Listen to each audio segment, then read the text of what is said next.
మన ప్రభువును పరిరక్షకుడైన యేసుక్రీస్తు నామములో జెరూసలేం వర్షిప్ సెంటర్ గంగవల్లి సంఘం తరపున మీ అందరికీ నా హృదయపూర్వక వందనాలు తెలియజేస్తున్నాను. దేవుని బిడ్డలారా, ఈ సమయంలో కొద్ది నిమిషాలు దేవుని వాక్యాన్ని మీతో పంచుకోవాలని ఆత్మ ప్రేరేపణ కలిగిన వాడిని మీ ముందుకు వచ్చాను. ప్రభు మహాకృపను బట్టి ఏ అర్హత యోగ్యత లేని నాకు దేవుడు ఆయన ఇచ్చినటువంటి కృపను బట్టి అర్హతను బట్టి కొద్ది నిమిషాలు దేవుని వాక్యాన్ని మీ ముందు ఉంచాలని ఆశతో ముందుకు వచ్చాను. దయచేసి దేవుని వాక్యాన్ని మనం పరిశీలన చేద్దాం. కొద్ది నిమిషాలు దేవుని వాక్యాన్ని చదువుదాం. దేవుని గ్రంథంలో, పరిశుద్ధ గ్రంథంలో నిర్గమాకాండ గ్రంథంలో రాయబడినటువంటి కొన్ని మాటలు చదువుదాం. నిర్గమాకాండ గ్రంథము 4వ అధ్యాయము. ఇదేనా దేవుని వాక్యాన్ని పరిశీలన చేసినట్లయితే నిర్గమకాండ 4వ అధ్యాయము మొదటి వచనం నుంచి కొన్ని మాటలు నేను చదువుతాను. అందుకు మోషే, చిత్తగించుము, వారు నన్ను నమ్మరు, నా మాట వినరు, యెహోవా నీకు ప్రత్యక్షము కాలేదు అందరు అని ఉత్తరం ఇయ్యగా, యెహోవా నీ చేతిలోనిది ఏమిటి అని అతన్ని అడిగాను. అందుకు అతడు కర్ర అన్నాను. ఈ చదవబడిన వాక్య భాగం కొరకు చిన్న ప్రార్థన చేద్దాం. పరిశుద్ధమైన దేవ, మహోన్నతుడ, మహావినుడానికి స్తోత్రాలు. చదవబడిన ఈ లేఖన భాగాల ద్వారా మాతో సూటిగా మాట్లాడండి. నీ పక్షంగా కొద్ది నిమిషాలు నేను మాట్లాడవచ్చుండగా మీ మాటలు చెప్పడానికి నా బలము, శక్తి, జ్ఞానము సరిపో కనుక మీ జ్ఞానం అడుగుతున్నానాయా. మీ జ్ఞానముతో నన్ను నింపండి తండ్రి. నా నోట మీ మాట ఉంచి నా ద్వారా నాతో మా అందరితో సూటిగా మాట్లాడమని యేసు నామమును బట్టి ప్రార్థిస్తున్నాము తండ్రి. పిల్లల వాక్యాన్ని జాగ్రత్తగా ధ్యానించేద్దాం. దేవుడైన యెహోవా మోషేతో అంటున్నటువంటి మాట ఇక్కడ ఈ సందర్భంలో, మోషే తన ప్రజల దగ్గరికి వెళ్ళాలని దేవుడు తనకు ఆజ్ఞాపించినప్పుడు ఎక్కడైతే మరణం ఉందనుకున్నాడో, ఎక్కడి నుంచి అయితే పారిపోయి వచ్చాడో, దేవుడు మరలా మోషేతో చెప్తున్నాడు కదా, అక్కడికే వెళ్ళు, అక్కడే నా ప్రజలు ఉన్నారు. దాదాపుగా 430 సంవత్సరాలు బానిసలుగా బ్రతుకుతున్నారు వాళ్ళు. వారిని ఆ బానిసత్వం నుంచి విడిపించాలి. వారి ప్రార్థనలు నేను విన్నాను, కాబట్టి నువ్వు వెళ్ళి వారిని బయటికి తీసుకురావాలి అన్నప్పుడు మోషేతో దేవుడు చెప్తున్నప్పుడు మోషే అంటున్నమాట, అయ్యా వారు నన్ను నమ్మరు, నాకు ప్రత్యక్షం కాలేదు అంటారు, మరి ఎలా తీసుకురావాలి, వాళ్ళందరికీ ఎలా చెప్పాలి అని నిరుత్సాహంతో మాట్లాడుతుంటాడు.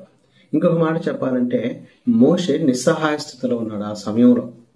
దేవుడు అంటున్నాడు కదా, మోషేతో అంటున్నాడు కదా, నీ చేతిలో ఏముంది? మోషే అడిగిన ప్రశ్న ఏంటి? అయ్యా వాళ్ళు నన్ను నమ్మరు, యెహోవా నీకు ప్రత్యక్షం కాలేదు అంటారు అంటే, అప్పుడు దేవుడు ఏమంటున్నాడు, నీ చేతిలో ఏమిటి? నీ చేతిలో ఏముంది?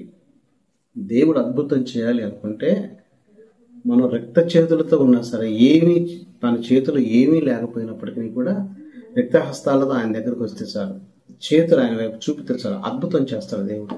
ఆశ్చర్యకార్యం చేయగలిగినటువంటి దేవుడు, మనం నమ్ముకున్నటువంటి దేవుడు. మోషేకి చెప్పాడు కదా దేవుడు, నీ చేతిలో ఏమిటి? అప్పుడు మోషే అన్నాడు కదా, అయ్యా నా చేతిలో కర్ర ఉంది. కర్రతో ఏం చేస్తాడు?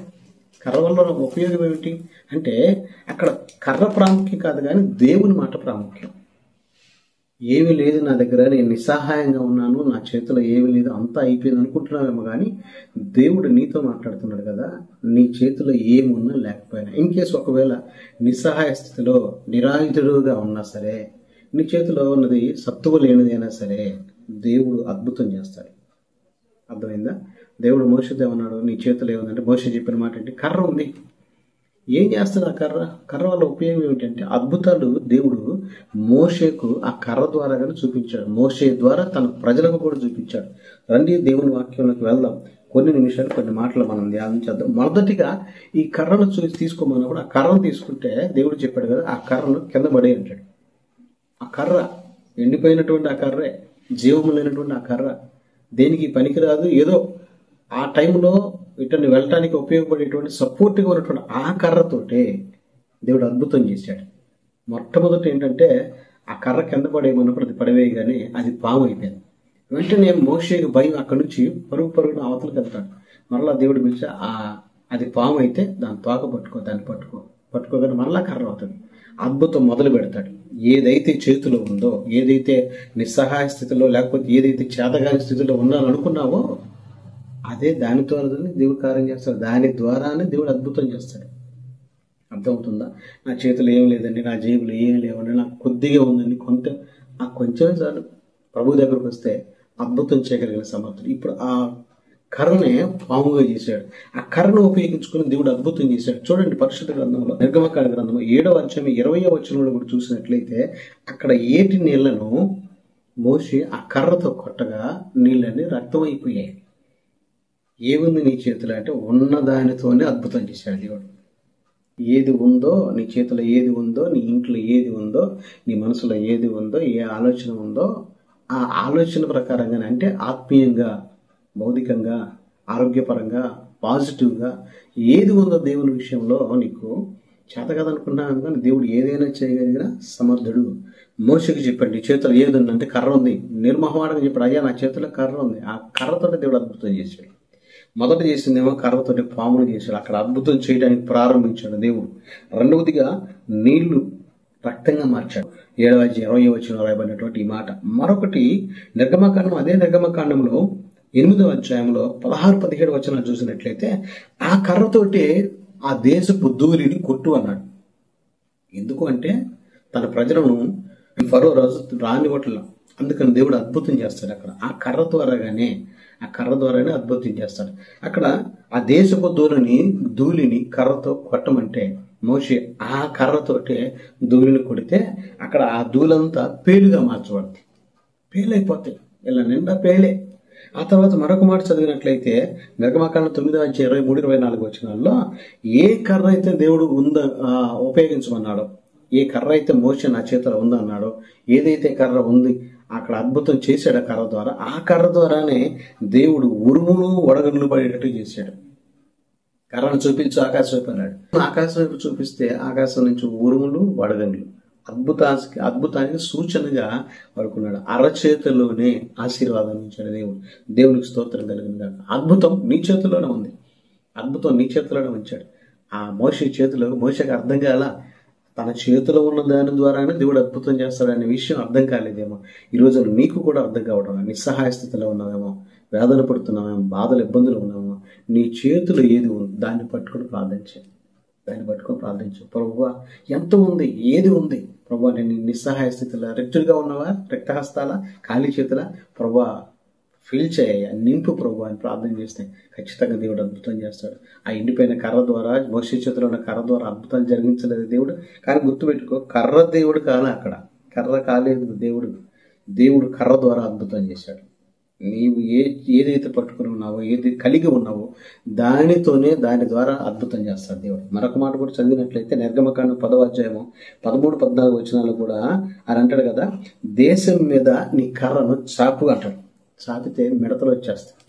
ఎందుకు ఇవన్నీ చేస్తున్నాడంటే ఐగుప్తుది అనేటువంటి దేశంలో ఇజ్రాయేల్ ప్రజలు బానిసలుగా బ్రతుకుతున్నారు, వెట్టి చాకరీ చేస్తున్నారు.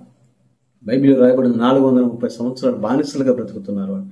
ఆ బానిసలుగా బ్రతుకుతూ దేవుడికి పెట్టినటువంటి మొర దేవుడు విని వారిని విడిపించడానికి అప్పుడున్నటువంటి ఆ రాజు ఫరో రాజు వారిని పంపించకపోతే ఆ బానిస బ్రతుకు నుంచి వారిని విడిపించడం కొరకు మోషేను వాడుకుంటాడు దేవుడు.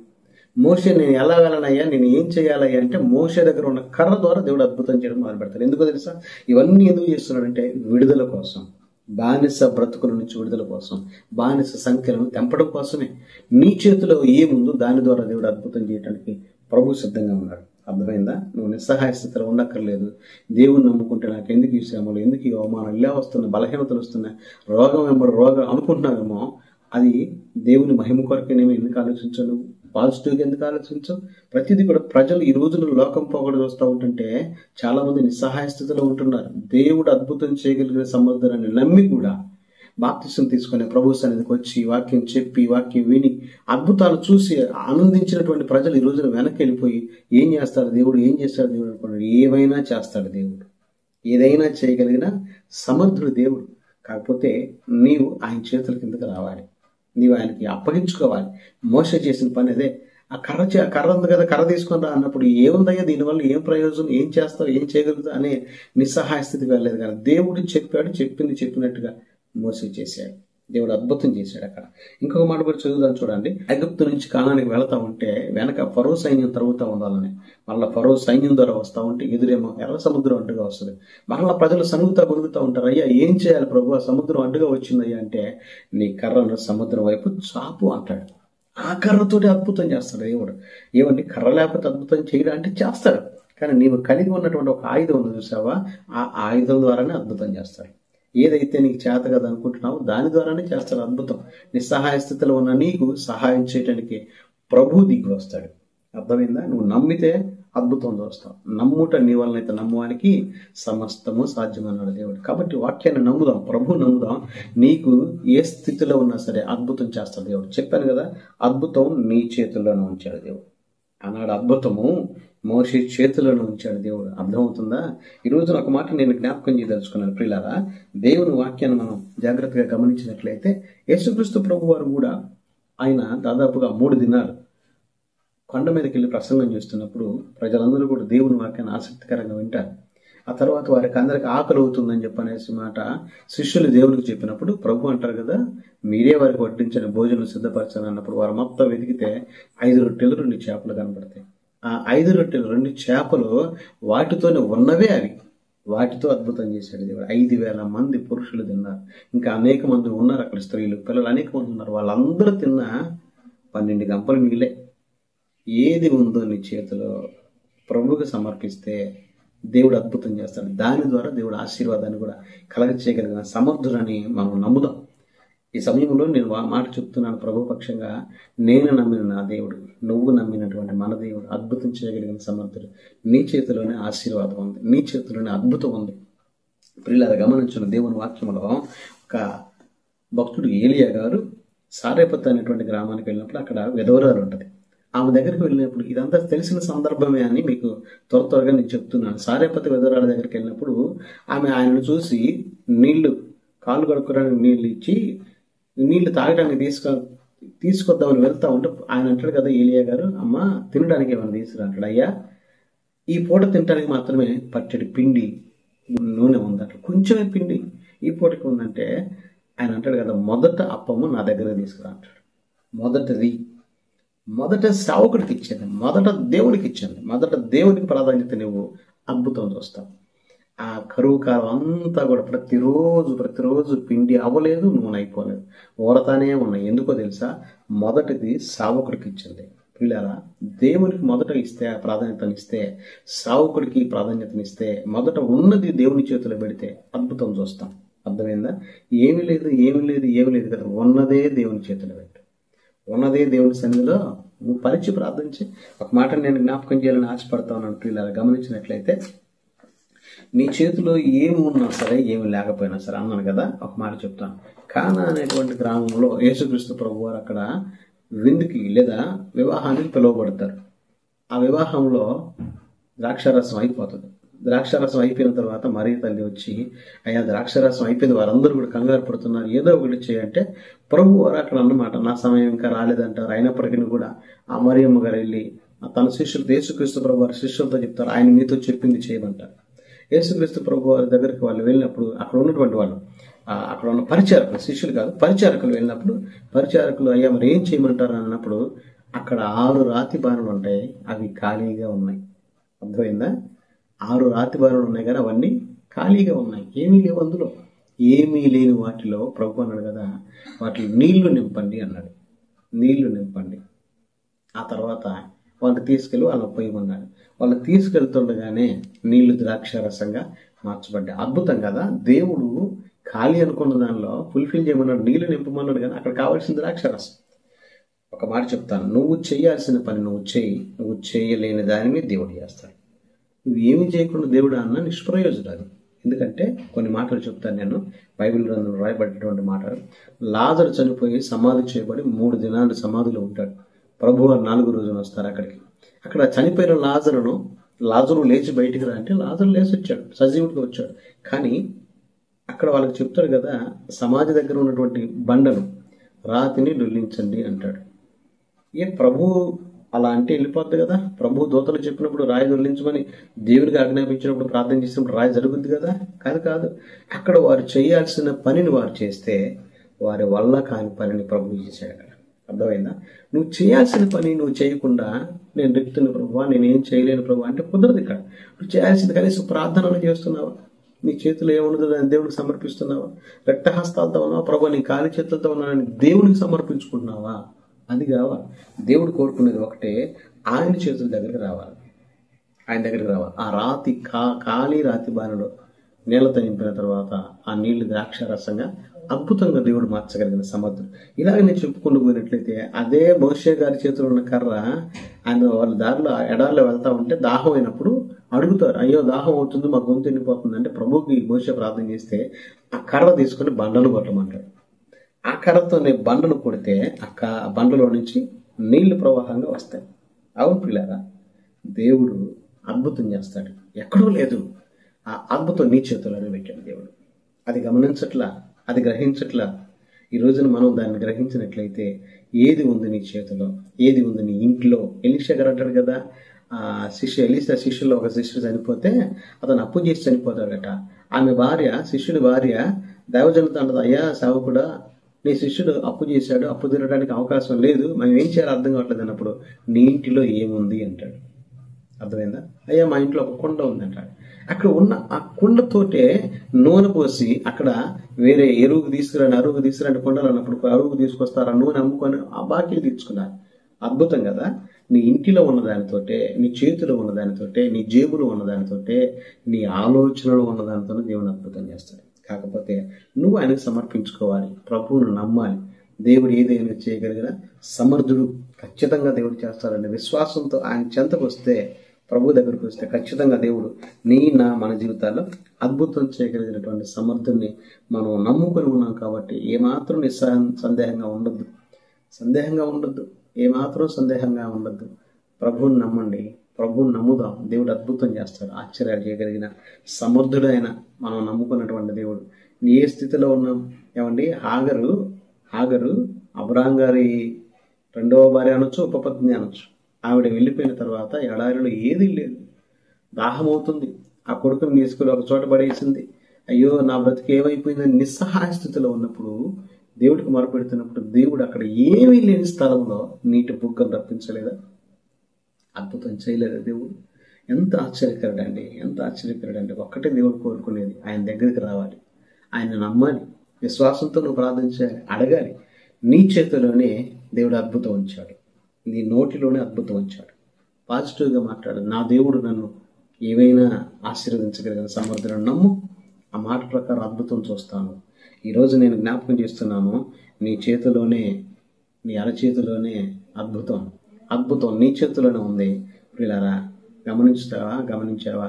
ఏమీ లేదని నిస్సహాయపడితే దేవుడిని నీవు చేతగాని వాడిగా చేస్తున్నాను. అలా వద్దు. అప్పుల, ఇబ్బందుల, ఇరుకుల లేని వాళ్ళు ఎవరున్నారు? అందరికీ అప్పులు ఉన్నాయి, అందరికీ ఇబ్బందులు ఉన్నాయి, అందరికీ సమస్యలే. పిండి కొద్ది రొట్టె అన్నట్టుగా సమస్యలు అందరికీ ఉన్నాయి. కానీ వాళ్ళందరి సమస్యలు తీరతానని సమస్య తీరటం లేదు. కారణం ఏంటంటే వాళ్ళందరూ ప్రభువుకి అప్పగించుకున్నారు. అరచేతిలోనే దేవుడిచ్చినటువంటి అద్భుతాన్ని చూస్తున్నారు. వాళ్ళు అప్పుల పట్ల అద్భుతాన్ని చూస్తున్నారు. దేవుడిచ్చిన అద్భుతం ఒక శ్రమ రావడానికంటే ముందే, ఒక సమస్య రావడానికంటే ముందే దాని సొల్యూషన్ దేవుడు ఉంచాడు. అది నువ్వు కనుక్కోవాలి. అర్థమైందా? ఒక్క మాట చెప్తాను, నేను వింటావా? నేను ఒక మాట చెప్తాను. గొలియాతు అనేటువంటి వాడు ఫిలిస్తీన్లకు సంబంధించినటువంటి ఆ యొక్క దేశంలో ఉన్నటువంటి వాడు. గొలియాతు ఇశ్రాయేలీయుల మీదకు 40 రోజులు రోజు ఉదయం సాయంత్రం వచ్చి వారందరిని బెదిరిస్తూ మాట్లాడుతూ ఉంటుంటే వాళ్ళందరూ హడలెత్తిపోతూ ఉంటారు. ఆ గొలియాతును చంపడానికి దావీదు ముందుకు వస్తాడు. విను ఒక మాట, గొలియాతు రావడానికంటే ముందే దేవుడు దావీదుని అభిషేకించాడు. గుర్తుందా ఈ మాట? గొలియాతు ఏ అధ్యాయంలో ఉన్నాడు, దావీదు ఏ అధ్యాయంలో అభిషేకింపబడ్డాడు? శ్రమ రాక ముందే దేవుడు అభిషేకించాడు దావీదుని. ఆ శ్రమ రాకముందు, గొలియాతు ద్వారా రాబోతున్న శ్రమను అడ్డుకోవడానికి, ఎదుర్కోవడానికి దేవుడు ముందుగానే దావీదుని అభిషేకించాడు. ఈ రోజున నీకు శ్రమ ఉందేమో, సమస్య ఉందేమో, సమస్యకెళ్ళి చూడొద్దు, శ్రమకెళ్ళి చూడొద్దు, కానీ అద్భుతం దేవుడు ముందే ఉంచాడు, నీ చేతిలో ఉంచాడు, దాన్ని చూడు. అర్థమైందా? అద్భుతం చేయగలిగిన సమర్థుని మనం కలిగి ఉన్నాం కనుక విశ్వాసంతో ప్రార్థన చేద్దాం. బలహీనత ఉందా, ఇబ్బందులున్నాయా, ఇరుకులున్నాయా, అవమానాల, నిందల, నో ప్రాబ్లం. దేవుడు వాటిని అనుమతించాడేమో అనుకో. ప్రభువే అనుమతిస్తే నువ్వెవరు, నేనెవరు, మనమెవరు వాటిని కాదనడానికి. ఒకటి అడుగు, ప్రభు ఈ శోధన జయించే శక్తి నాకు ఇవ్వు ప్రభు అని ప్రార్థించి. శోధన వద్దు అనొద్దు. ఒకవేళ శోధన కాదు కానీ పరిశోధన కావచ్చు. అది ఆ పరిశోధన పరీక్ష దేవుడు నీకు ఇస్తే, నాకు ఇస్తే, మనకు ఇస్తే వద్దని ఎందుకన్నా? ప్రభు మీరు పరీక్షిస్తున్నారు కనుక ఈ పరీక్షలో నేను నిలవాలి, నిలిచే శక్తిని ఇవ్వండి ప్రభు అని ప్రార్థించి, ఖచ్చితంగా నీ చేతుల్లోనే అద్భుతం ఉంచిన దేవుడు నీ ద్వారా ఆశ్చర్యకార్యాలు చేస్తాడు. ఆ చేతులు ఖాళీ చేతుల రక్తహస్తాలతో ప్రభు దగ్గర ప్రభు నీ ఖాళీ చేతులతో ఉన్నానయ్యా, నన్ను నింపండి ప్రభు అంటే ఖచ్చితంగా దేవుడిని నింపుతాడు. ఈ సమయంలో నేను మరలా జ్ఞాపకం చేస్తున్నాను, మరలా నొక్కి నొక్కి చెప్తున్నాను, అద్భుతం నీ చేతుల్లోనే ఉంది. ఆశ్చర్యకరుడైన, అర్థమైందా? నువ్వు నమ్మితే అద్భుతం చేస్తాడు దేవుడు. ఇప్పుడు నదిలో లేదు, కర్రలో లేదు, నువ్వు వేరొక దాంట్లో లేదు అద్భుతం. నీ నమ్మకంలో ఉంది, విశ్వాసంలో ఉంది. అర్థమైందా? ఒక సేవకుడి దగ్గరికి ఒక వ్యక్తి వచ్చి, అయ్యా మరి నేను కుష్ఠరోగంతో ఉన్నాను అనేటువంటి విషయాన్ని చెబుదాం అనుకొని ఇంట్లో బయలుదేరి చాలా బహుమానాలు తీసుకొని వస్తాడు. కుష్ఠరోగంతో ఉన్నటువంటి ఆయన ఎలీషా అనేటువంటి సేవకుడి దగ్గర రావడానికి బయలుదేరి వస్తాడు. అక్కడికి రాగానే ఎలీషా శిష్యుడు గెహజీ ఎదురు వస్తాడు. ఏమిటయ్యా, ఎవరు కావాలంటే మీ పాస్టర్ గారు కావాలి, సేవకుడు. ఏం కావాలో చెప్పండి అన్నప్పుడు, నేను ఇట్లా ప్రార్థన చేయించుకోవాలి, నాకు బలహీనంగా ఉంది అంటాడు. ఎలీషా గారు బయటికి రాకుండా ఆ శిష్యుడితో చెప్పి పంపిస్తాడు కదా, మీరు వెళ్ళి యోర్దాను నదిలో 7 సార్లు మనకు మాట్లాడు. నదిలో ఉంది అద్భుతం కాదు, నదిలో అద్భుతం కాదు, దేవుని మాటలో ఉంది. దేవుని మాట వినే దానిలో ఉంది అద్భుతం. దేవునికి స్తోత్రం. ఆయన మాట ప్రకారంగా వెళ్ళాడు.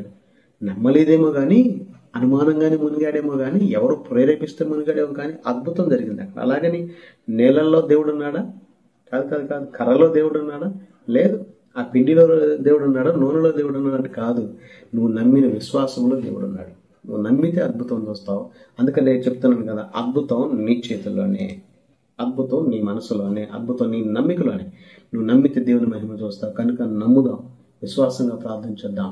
ఈ సమయంలో నేను మీ కొరకు ప్రార్థన చేస్తాను. ప్రార్థన తలలో ఉంచి కళ్ళు మూసుకొని ప్రార్థనలు ఏకీభవించుదాం. పరిశుద్ధుడు అని దేవా, మహోన్నతుడా, నీకు వందనాలు చెల్లిస్తున్నామయ్యా.